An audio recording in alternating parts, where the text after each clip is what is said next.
Ah, you thought you got rid of us. No, no way.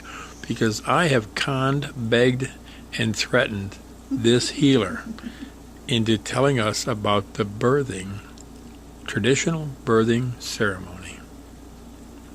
Okay, here we are again.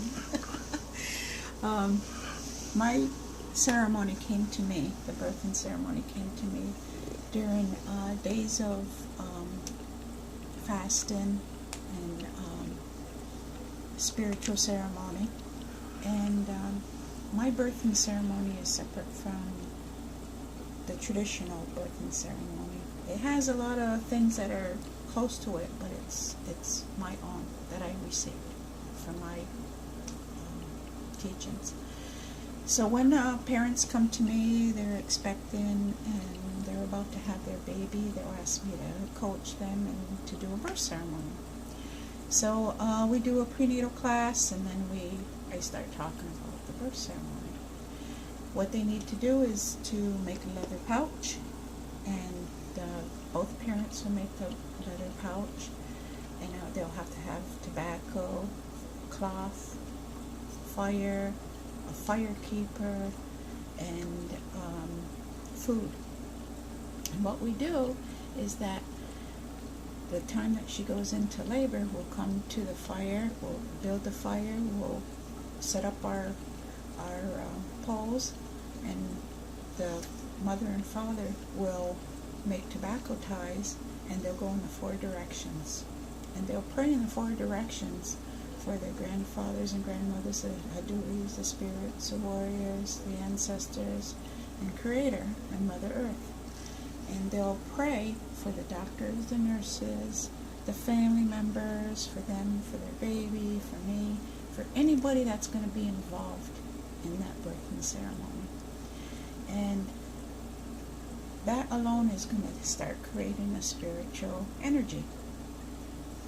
So we start the fire, we put tobacco in, and we put a food offering in. And mostly when we're sitting around the fire, we're praying for the mother, and families coming around and they're telling stories again, and again, the spiritual energy builds and builds. And so we have a fire keeper that has to stay with the fire until the baby's born. So if the mother's in labor 12 or 24 hours, whatever it might be, he has to take care of that fire. And he can only put tobacco and food into the fire, and he can't put any garbage or anything like that in it. It has to be purified. So then he has a real big job. And the story I like to tell about the fire keeper is an elder. He watched the fire while his daughter was giving birth, and all of a sudden he called, and the baby was just born, and we said, she's here, and he goes, "Gwa!" He says, "I knew it." He says, "I got to tell you about what happened." And so we put him on speakerphone. He said, "What happened?" He goes, and he's a real older gentleman. He goes, "Gwa!" He says, "All these birds came in." He says, "They were all black and brown birds." He says, and he says, "You know that movie Birds?" He says, "It was like that." He says, "They were going around and around and around the fire." He goes, and all of a sudden, wah! He says, "They jumped in the fire and they came back out."